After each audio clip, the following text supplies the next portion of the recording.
Okay, guys, so we are back with another CBC podcast. This one, of course, is going to be everything Spider-Man related, a complete spoiler cast on everything Spider-Man. So I am here being joined by Tom, Hey Joe. guys, Joe won't want to respond. Joe's Joe's come out disappeared. of here. I My didn't bad. watch I this. thought I mute my mic all the time when I'm not talking. I thought I unmuted it right now. My And, bad. and then we also have Mitch. So let So, me just make it clear. A couple weeks ago, I mentioned that there was a DC comic about the 1% and the 99%. And I couldn't remember the name of it. Well, my friend Adam, who owns a comic book shop, let me know that that comic was actually called Green Team. So I wasn't just rambling about insanity, which I thought I was at one point, honestly. So I'm proud to know that that was an official thing. Now, getting into Spider-Man, since we're talking about it, we made our predictions last week or last episode. What we thought was going to do this weekend. I predicted a very low 100 million. Joe did 95, Tristan 105, Mitch 120, and Tom 112. So Mitch was the closest by going over, and Tom closest without going over. So yeah, Sure. That's the first time I've actually got even in the ballpark. It's though, true. To be honest, I usually make these really like wild, outlandish predictions just in case something insane happens, because you But- never know. I mean, losing this does make it the second time he's lost with this movie. Because Mister, I'm going to lowball the Rotten Tomatoes score at 84% when it's actually. okay. at To be 94. fair, just right off the bat, because people have been bugging me. Yes, this is the best Spider-Man movie ever put out. I'm just gonna say it's. How can it not be? No, I still think Spider-Man 2 So- is better. No, it's not even a Spider-Man. I'm gonna. Spider-Man 2 is just a brilliant movie, though. I mean, maybe it's the best Spider-Man movie, but I in the mean, same way that Dark Knight is the best movie, but not the best Batman movie. But like, can you really say a movie that has a miniature sun that doesn't destroy the entire planet is a good movie? Doctor Octopus's whole plot was fantastic. Yeah, though, but like, he's his not whole story. Doctor He was Yeah. Yeah, but he was such a strong character, stronger than I would say the Vulture was in Homecoming. No. I really like the Vulture though. We You're got not we gonna got get a full along. scene. Oh, I like the Vulture as well. I don't know. I prefer Alfred. The thing Molina's, is with like, me is Doc Ock. really I love enjoyed that Spider-Man character. 2 from a nostalgia standpoint. It's in my top like 15 movies all time. I would say like I love the hell out of that movie. But when I think of Spider-Man and when I think of Spider-Man come to life, like the comics I've been reading, Homecoming pretty much nails that in every regard. So I'm like, yeah, it's But that's what Definitely we the ultimate Spider-Man Yeah. stuff. Yeah. we always kind of say that. Like sometimes there's movies that are great movies with these characters, but there are movies that have great characters Yeah. in the movies. So like Yeah. Homecoming, you say is Spider-Man basically from the comics, but some would say Spider-Man 2 is just like looking at movie standpoint, it's probably better. And it's kind of like, when you go to something like Dark Knight versus even Yeah, that's though what I was Batman v saying, Superman isn't necessarily the best like example, Batman is a little bit more from the comics as opposed to the one from Dark Knight, I still disagree though. Like, I think this overall is a better movie. It has far stronger characters. Like Tobey Maguire wasn't a strong character in the Spider-Man movies Well, at all. No, I I agree think with that- that for sure. It was cry for like 3 movies, and there I was no definitely- growth. Tobey in his Maguire's character. Spider-Man had a big problem as well, in which he was only reactive. He wasn't like a proactive hero going out and trying to find the Goblin. Goblin came to him every single time. Yeah, Like, he He also spent a had- day there was trying to no- hit on Mary Jane at the hospital when he Well, could have been out trying to find the Goblin. that's a very like I don't want to say well, yeah, it's kind of preference as to like, because you don't necessarily like those movies, so I can understand why you wouldn't think Tobey Maguire is that great. There's people who Not love the the second movies who one. think Tobey Maguire. Oh, I'm telling Mitch. Yeah, I know people like Tobey Maguire. I'm just saying, like, it's Well, yeah, it's all like, based there on was what no you like. arc for his character over the 3 films. He was Tobey Maguire. He was the same in the first movie as he was in the third movie. Like, even in this movie, Well, Holland is he did have a good character arc in Spider-Man 2. He's exactly the same at the end of it. I think there's more like because Armin said he likes it based on nostalgia. I think it's more than just nostalgia. I think it's actually a good movie. So I mean, that's just. No. I mean, I don't think you need to hinge it on nostalgia. I think you go back and watch it in general. Oh, I do watch. Good. I watch Spider-Man 2 like at least once a year, and every time I'm like, "Yep, I still love this movie." Like, I think one and really well. I know I'm in the minority in this of like not liking the Raimi movies. Like, I fully admit that, and I've waited 20 years for this one movie to come out.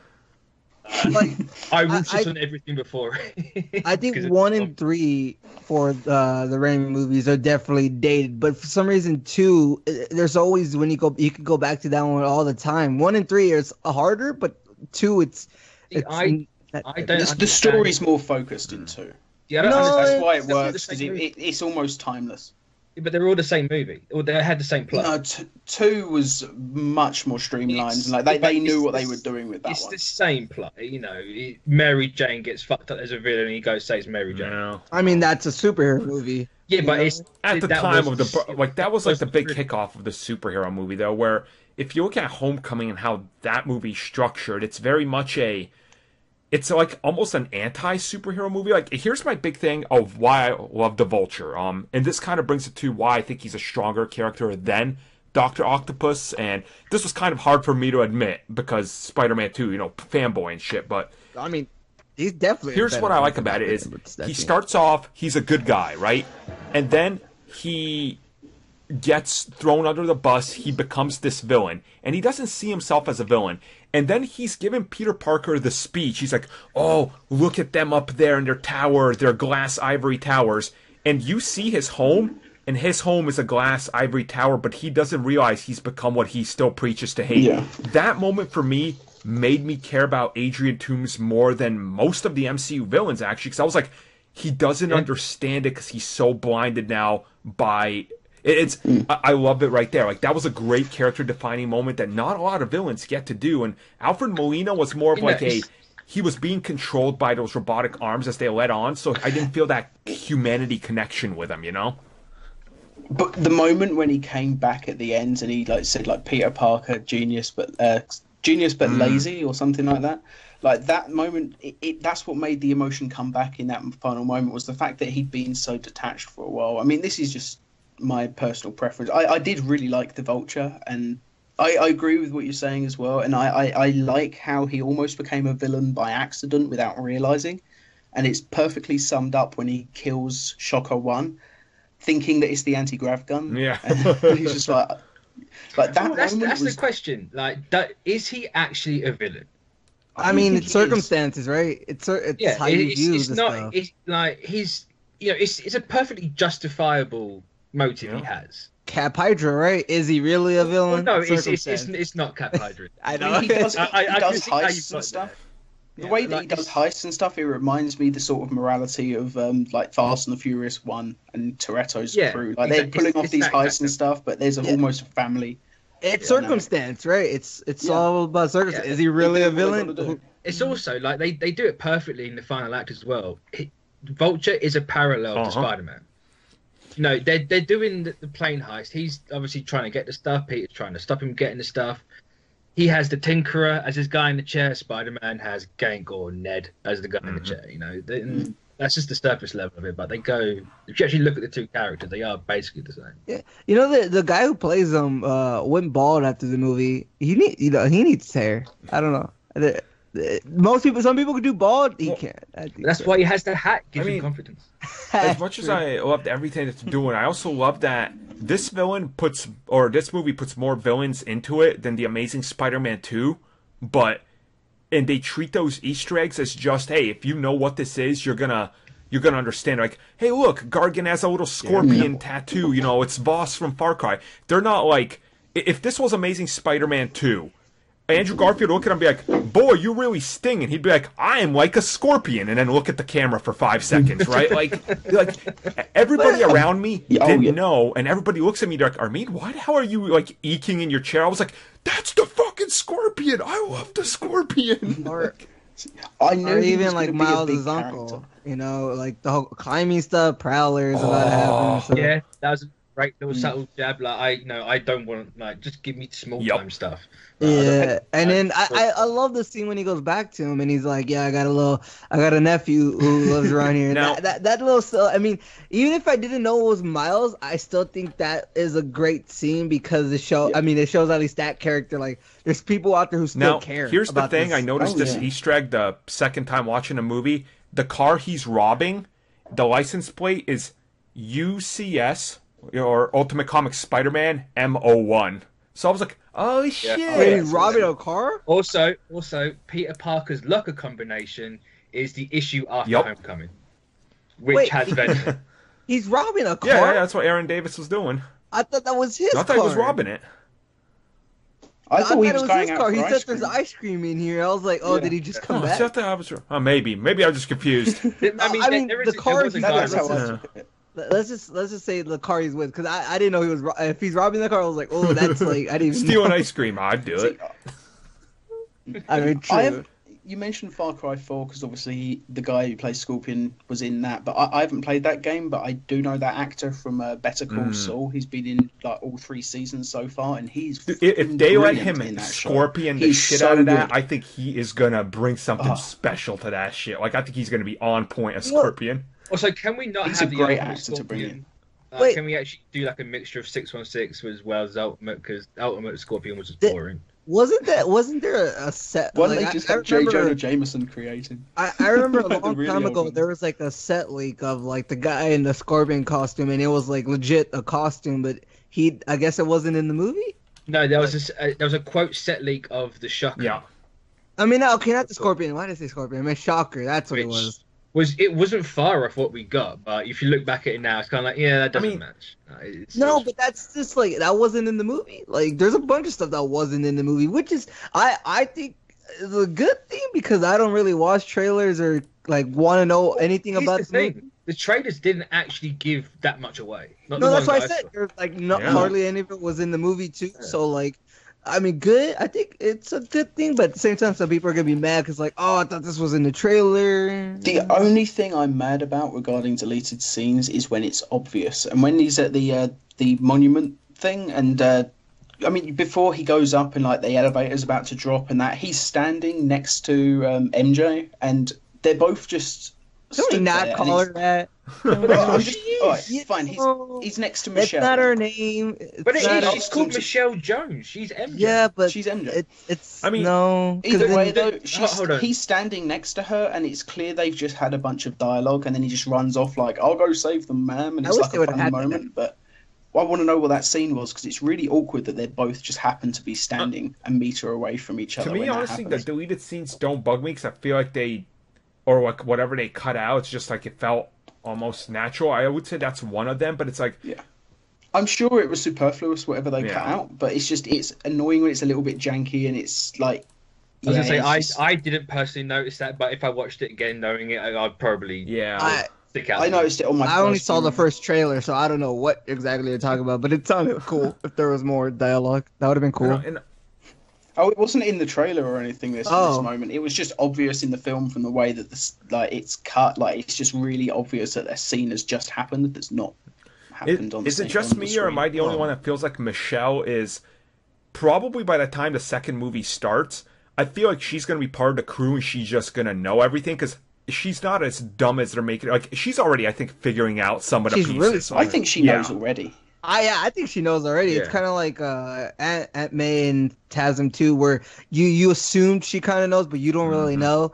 But I think at the end of TASM 1, I thought at the end of the first one that she knew when he came in from like the fight with Lizard and he was covered in bruises. Like I was convinced she knew, and then I was really pissed off when Amazing Spider-Man 2 retcon. But can we just take a moment to like appreciate that Marvel cut the rap and El Maybe? I mean. I don't like it's Mary Jane. I don't like calling her MJ because that's clearly just trolling people, and I don't care for that.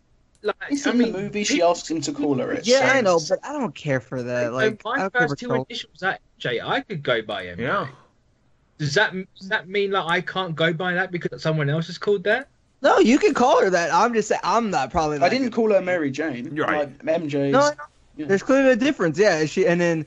It's like John Blake Robin. That's how it should have ended. You should go by your real name, Michelle. Robin. It's not quite on the nose as that one, but yeah. No, I think it is. No, it's It pissed me off. What I don't get way. is people are upset that her initials are MJ, and people are like flipping out online, saying some very like racially like just wrong things. I'm just like, guys, listen, like literally, there's two interviews out there. Kevin Feige and Amy Pascal both outright say she's not Mary Jane Watson.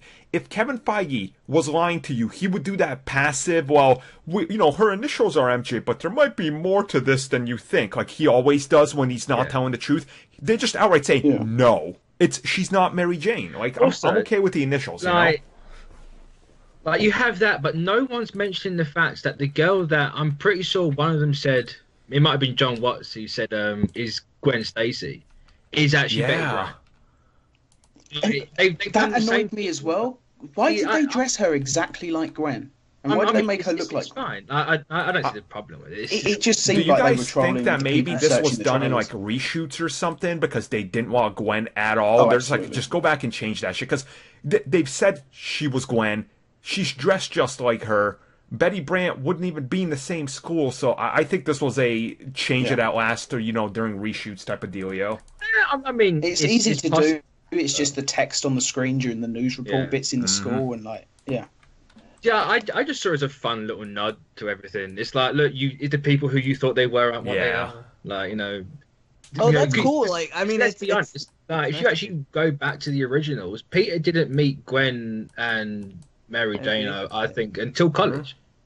I think Gwen was in high school. Mary Jane was college. That's what I thought. I thought Gwen was at least like senior year stuff like that. Because Gwen was a Stan Lee character, and that was all high school stuff. Well, yeah, but Peter was in college by issue 45. I mean, I don't personally care if they do Gwen and MJ all over again, like in high school. Like, it's okay, bring them back if they want. Like, if they don't want them, they don't want them. If they want them, they want them. I'm just saying it's nice that they did, but I'm personally not gonna call Michelle MJ mostly because that's clearly like just trolling people, and I don't really care for trolling people. Like, that's just a waste of my time. I don't see it as trolling.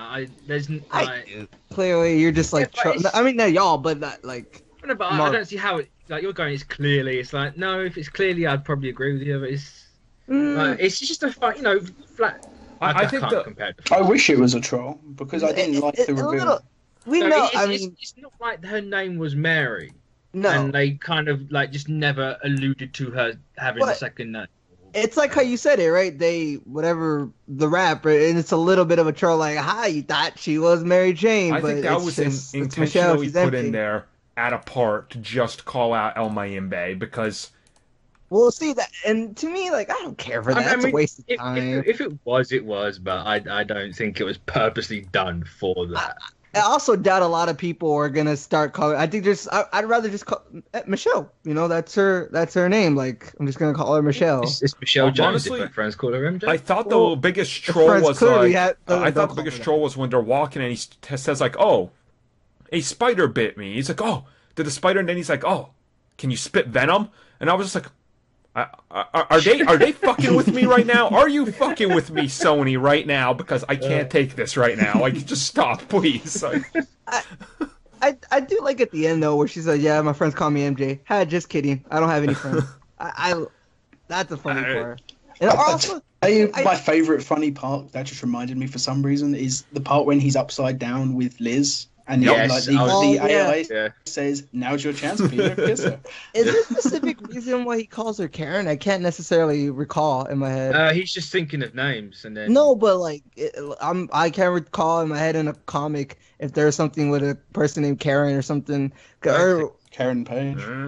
No, I doubt that. But he was trying to come up with a name that he didn't know anyone known. No, but I thought that there'd be some like reference to some obscure comic or something. Yeah, it doesn't seem like it. I mean, there could very well be, but I'm not sure.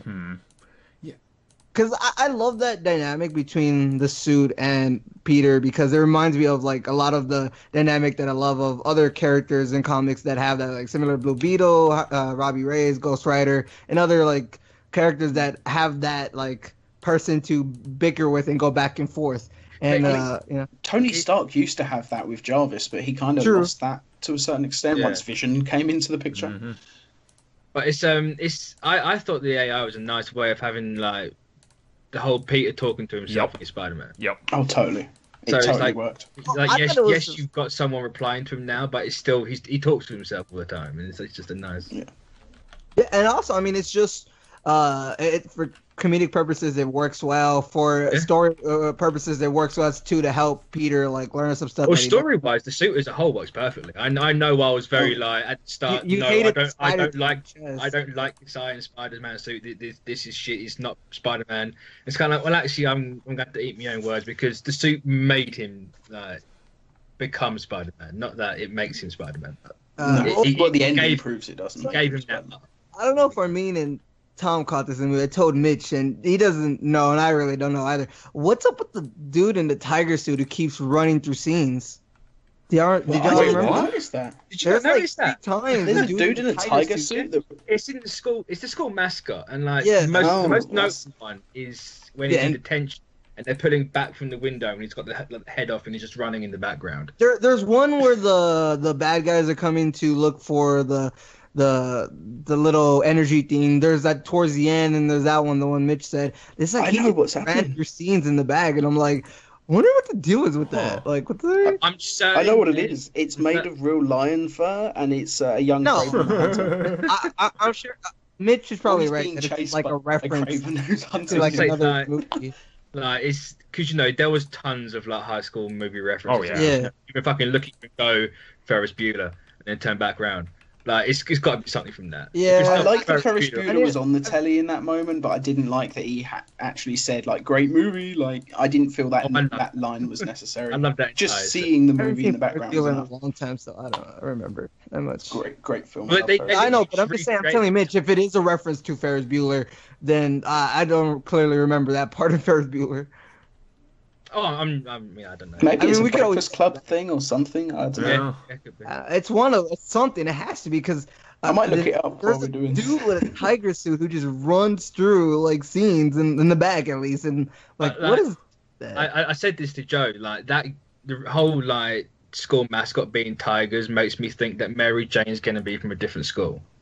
And that's how you're gonna end up Get with 'em, that Tiger. classic Yeah. Mary Jane line. Yeah.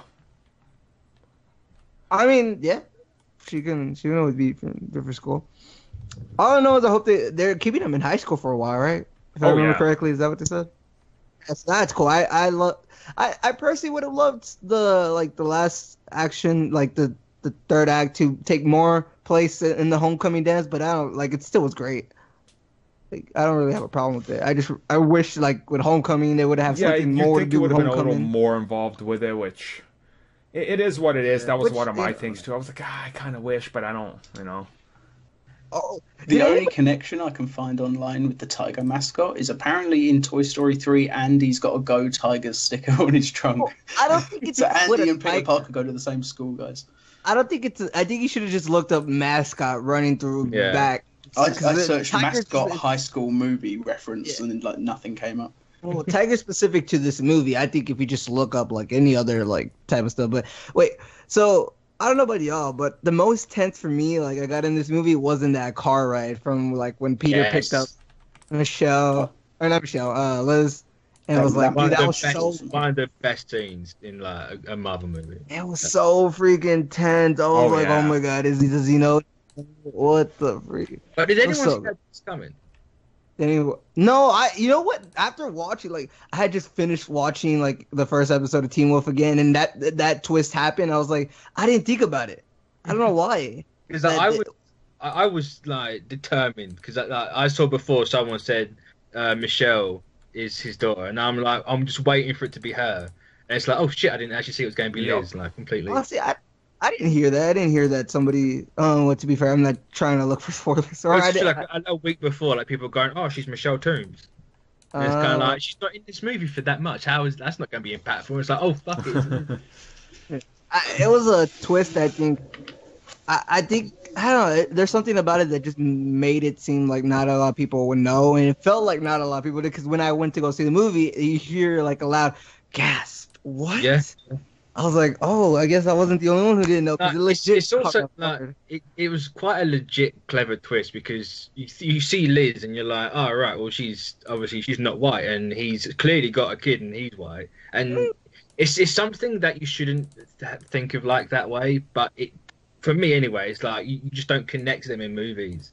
That sort of relationship happens and it's like, oh shit, it does. I can see that. I feel like I should have known because I watch all these high school MTV CW type stuff, so I feel like I should have known this twist because this is a twist that happens usually all the time. I mean, but I couldn't catch it mostly because I think in a Marvel movie I didn't really expect it, and that's really that's a good thing because like this is a really different movie. I say this hits my top 5 MCU movies, but it's hard to say what's the top 5 at the moment. I think I don't know past 10, so it's high up there, but I think it's like my 5th or 6th. It's somewhere in there for me.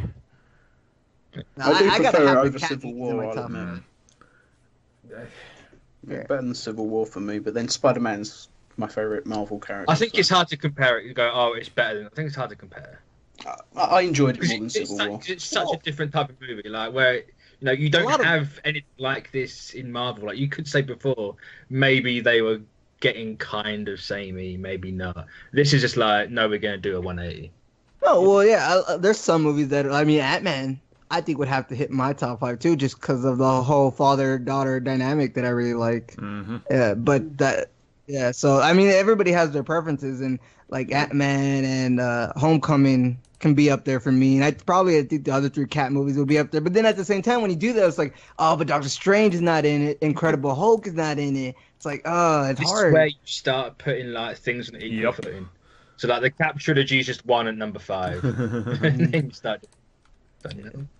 But like I thought the script in this was quite clever. Like they didn't do things in ways I thought they were going to.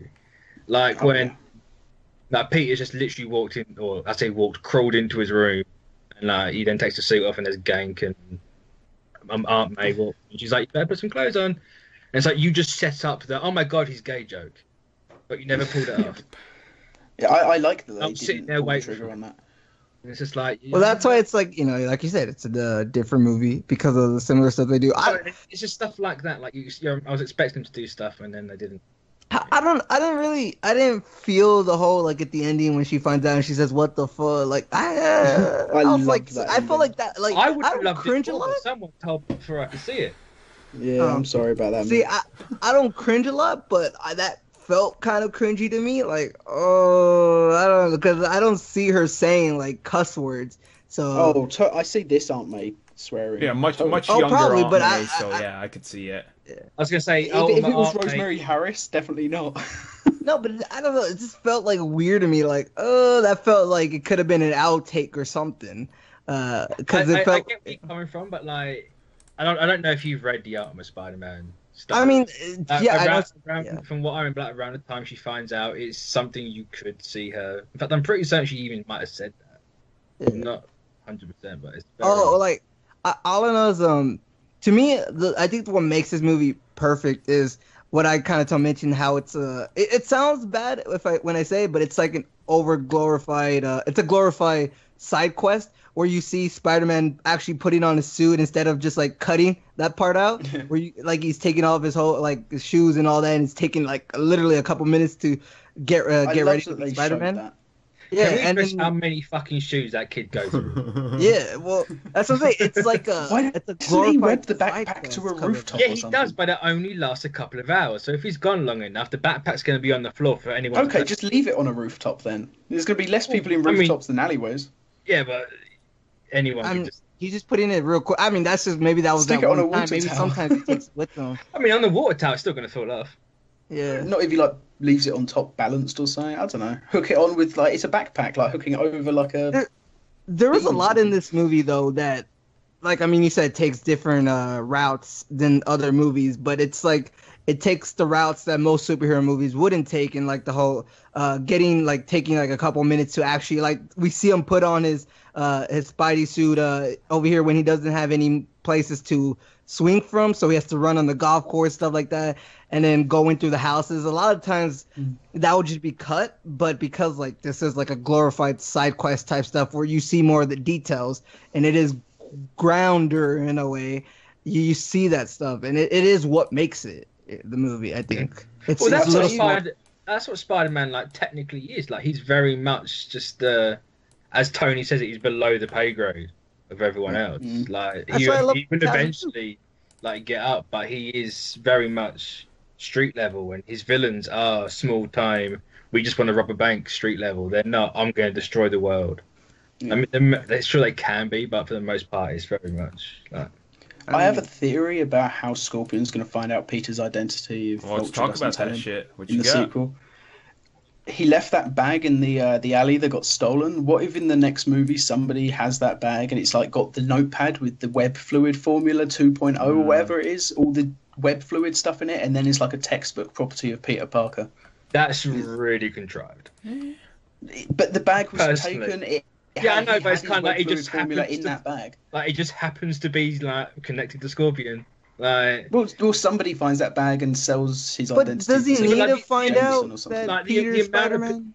Yeah, there's that. If someone's going to steal a backpack, to? they're in the criminal world already. Well, I mean, it could just be a kid in high school who stole it. Like the amount of people in New York, I suppose. like it's it's the odds of finding that backpack and it being Turns out to it's Scorpion actually Miles Morales that found it, and they'll come back to it in 20 years. It'll be a flashback. They already shot that. I'm telling you. I was just waiting the whole movie for the backpack to have some plot point to come back. And I agree. I'm with you there. I was waiting for that. It did feel like a setup, and for it to come back, but it never did. I was waiting Especially for the with the churro web to fluid come thing. back. Oh wait, it does. The churro does come back later on when Tony says, like when he's talking to him, like, why don't you just, what happened to the lady with the churro? Like that does come back. I forgot about that. Yeah. Oh, it's such a great movie, man. I mean, yeah, I really love this movie. I like how in this Stark was very Iron Man 1. Oh yeah, dicks basically. A bit there, like It was all business. He's that, and like he has that like bounciness to him. He wasn't that super like straight serious government guy anymore. So It's that like, is my one kind of issue with the opening of the movie. It's right after Civil War, and the way he's acting, I'm just like, dude, the Avengers just literally fell apart. Like, you just got your ass handed to you. It felt a little bit weird during that scene, right when they're driving and then, Happy. I don't know, it's just... He didn't have a black eye either, which completely gets rid of the post-credit scene from Civil War. I'd have to see the movie again. I don't remember that. Like, I don't remember if he did or not. In the same vein as Iron Man 3, he doesn't deal with stuff very well. Nope. He jokes to like protect himself, and it's kind of very much in line with that. The whole like, I hope you wear junkie as well. Mm-hmm. Yeah. Like he's totally high on adrenaline during that car ride. Like he's been high on adrenaline since he left that right. And then what Homecoming 2 is gonna be like literally right after Infinity War, so I think it's gonna be like I think it's cool that they're happening like right after like these events in a way. That's why I keep calling it like a glorified side quest, because they're happening right after these events. I like it, but they fucked everything. Oh yeah, this movie, yeah. 8 years ago, even though it can't happen 8 years ago, because that doesn't make sense. I didn't even really notice that. I don't think I really cared too much. It sticks out like a sore thumb, because now people. I think since I've seen it, my Twitter has just been people talking about how does everything fit. Yeah, and it kind of does. No.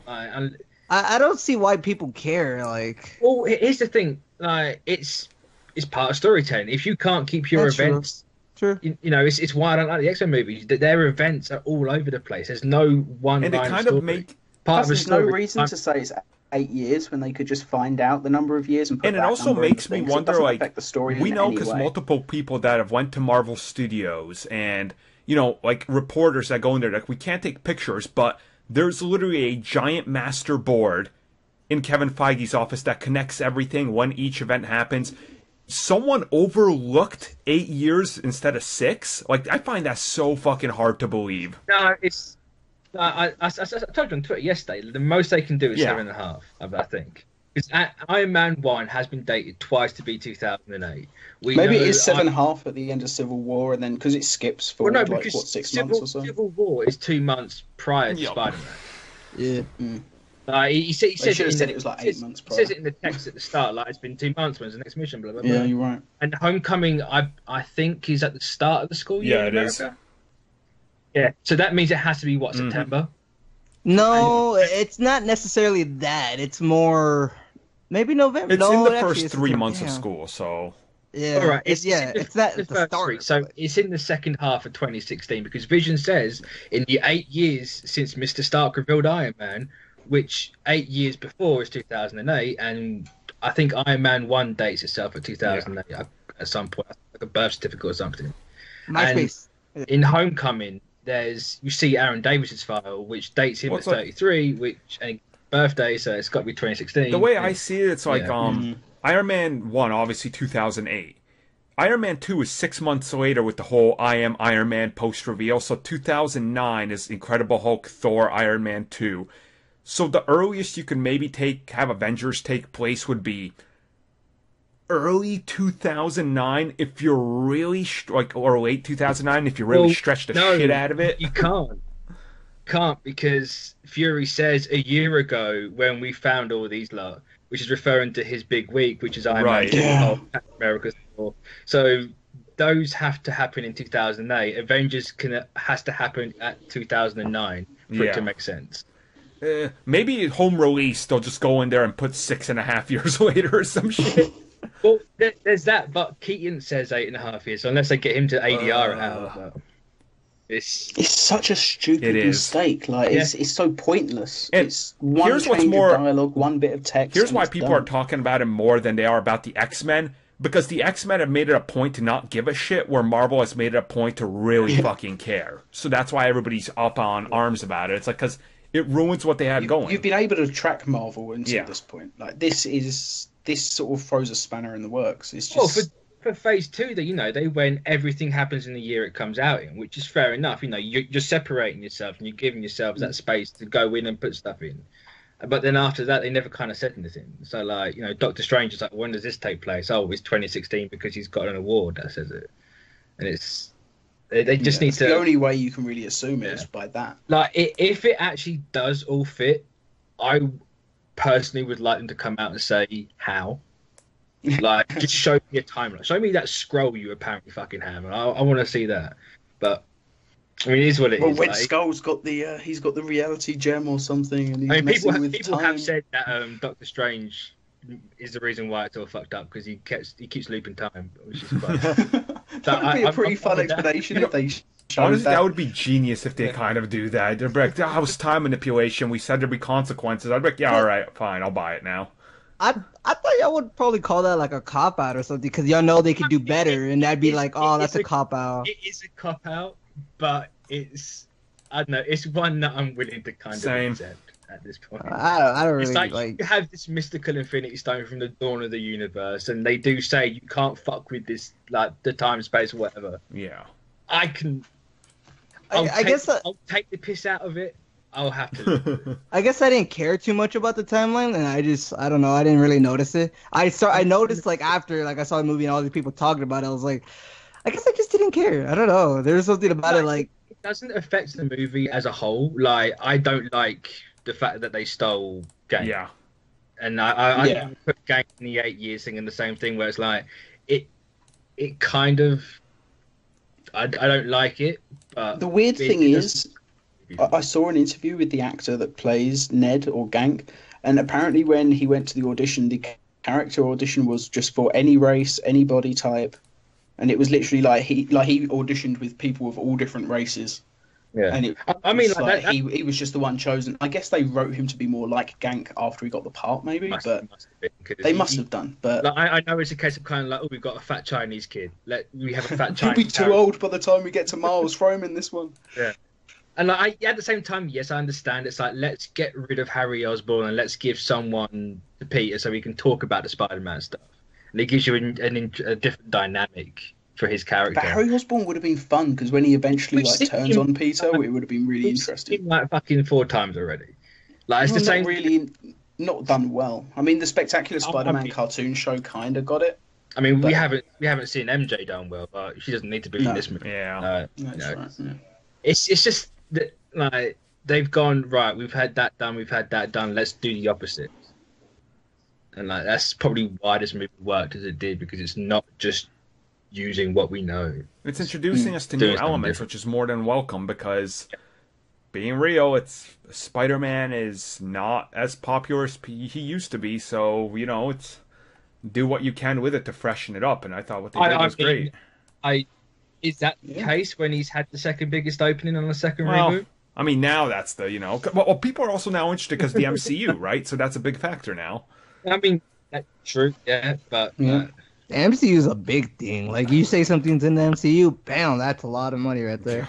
That's what marketing's to be believed. Zendaya has a lot of fans as well. And like, I had no idea who she was before she was cast in this. She was just a girl from two Disney Channel shows I've never seen. No, she's a really cool person. I think she was all over the marketing though. She's and funny, it's like she was barely. I never knew about her, but it was like my kid's birthday, I don't know, a couple months ago. And I remember I just had a bunch of Spider-Man stuff everywhere, and they were like, "Is that Zendaya?" I was like, "Yeah." They're like, "We love her. What movie is she in?" I was like, "Spider-Man." They're like, "Oh, we gotta go see that." I was like, "Huh?" Oh, what am I missing around here? Like, all the kids were freaking out she was in a movie. Yeah, y'all gotta be hip, guys. Y'all gotta be hip with the kids. I've literally never heard of her before this movie. Same. Yeah, y'all gotta know. Joe, who is this person? Oh, she was in Blood. Yeah, Joe, let us know. But also, I don't know. They advertised her like they advertised Jennifer Lawrence in the X-Men films, and it's I don't know if you say her name's Zendaya or Zendaya, because I keep forgetting the way people. So. Tom Holland keeps saying Zendaya. No, like there's an actual way, and then there's a way everybody calls her. There's a difference. I think it's Daya. I don't think it's Daya. It's like Gal Gadot. It's technically Gal Gadot. Yeah, and I say Gal Gadot with the T silent. Yeah. I mean, I saw some interviews with Tom Holland, and he always pronounces Zendaya, and I assume he knows the right way since he worked with her for those months. I mean, it happens. He might have been calling her Michelle the entire time. I mean, either way, it's saying the same fucking name. Like, as long as you're not calling her Tim or whatever. Like... Okay, apparently it is actually Zendaya, but I mean, either way, tomato. I guess. So, anything else we want to mention on this Spoilercast before we sign off? This film has the worst superhero costume ever made. Oh, that one. Oh, yeah. That Iron Spider suit at the end is disgusting. Yeah, I'm not. It looks more like Ben Reilly's 90s Spider-Man costume. It doesn't. God, well, let me hold on. I'm just going to open up my picture about it so I can talk about how ugly it is. All right, so. By the time he wears it, though, they'll just redesign it. So, first up, it has Iron Man Mark 46 shoulder plating going down the arm, kind of right there. It's like a little more simplified. The abs, the gold rim that I don't know. I'm afraid it might glow and it'll look absolutely gross. This is my reasoning for it to exist. Like trying to justify why this fucking thing, whoever made this and signed off on it, should be fucking fired. If they actually do Venom in Infinity War and he is wearing that suit, you have a perfect reason why he has a giant white spider. Yeah. No, I'll be fine if it ends up all black with the white. But as it stands, it is kind of not a pretty looking suit. Like what was the Iron Spider too complex to do? Really? So they did this monstrosity. Like I don't get why it needs so much. I mean, guys, they just need to simplify it. A nice looking suit either. Like, it looks tacky as fuck, but this one's. I tell you what, though, it still looks better to me than the Spider-Man PlayStation game suit that's coming soon with the giant white spider. I love that suit. I despise that suit, but this is something different. I know the suit. The reason why it's white in the game is because apparently, Mr. Negative touches his chest or something. Which I assume it's white. It's white before that. Oh, is it? Oh, that sucks. I don't like it at all. I hope there's different costumes in that game. Oh, it's a Spider-Man game. Yeah, they'll sell you. Don't worry. Yeah. Amazing Spider-Man 2 wasn't a great game, but it had a lot of different outfits you could choose, and I liked that a lot. So, yeah, thanks for joining us, guys. We'll be back with still a normal scheduled podcast later this week, so hopefully you guys enjoyed this separate spoiler cast, and pretty sure we'll talk a little bit more about Spider-Man in that one, but yeah, see you guys next time.